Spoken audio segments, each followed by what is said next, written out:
I don't like skill-based matchmaking. Skill-based matchmaking ruins games for me. It should be optional.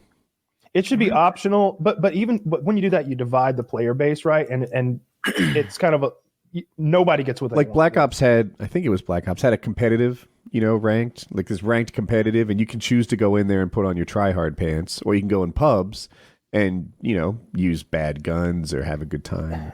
Yeah, but they have an unrated or unranked on Valorant.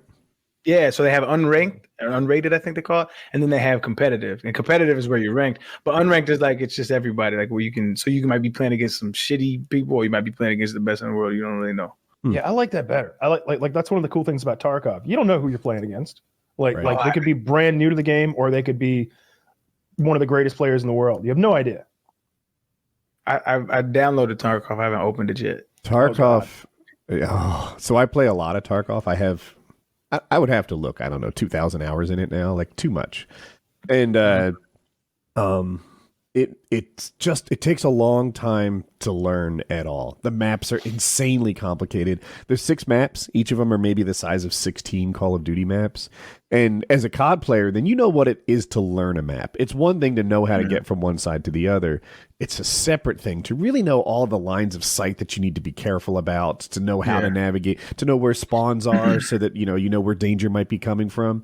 That takes so much time. I'm still learning don't let me talk to you like I'm some sort of pro, but Tarkov is a good game for people that have too much gaming time. It's an incredibly complex game. It's one of the most complex games out there.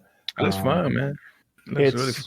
It's fun. And you want a guide. You're Arian Foster, so you won't have any trouble finding people volunteering to be your guides. But if you're a listener, try to find a guide somewhere. Yeah, you don't want to go in there it's not like Call of Duty where you can just hop in a lobby and everybody's got the same shit and everybody's going to the same map and the objective is shoot stuff. It's okay, mission number 1, go to the old factory and find the notebook. And you're like, all right, well, where's the factory and what's the notebook look like? Fuck you. Well, perfect. That looks like a factory. Wrong. You're dead. but I lost all my guns.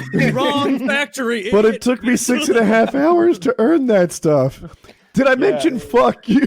Yeah, it's just that's the other thing.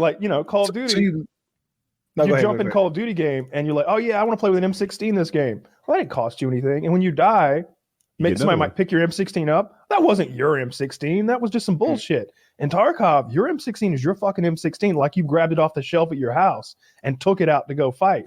So somebody picks that up and takes it with them. You're not getting it back. It's gone. It's like racing for pink slips. Yeah. So it's war sims. Yeah, that's how they describe themselves. It's a battle simulator, although it's got some not so realistic features.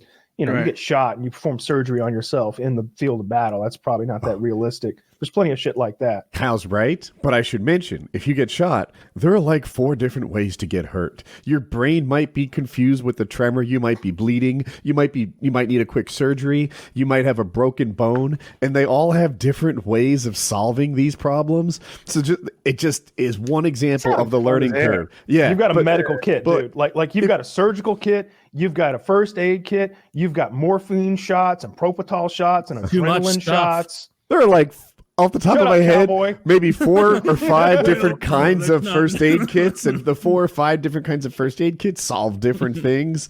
And and I even mentioned bandages and splints. You guys are playing your hyper realistic game. I like playing Red Dead 2, where if I lose my Deadeye slow motion aiming ability, I can hide behind a tree in the middle of a battle, eat a whole bushel of apples, drink half a gallon of fire brandy, and smoke 100 cigarettes, and then I'm good to go. Albeit, he's not healthy, but that's okay.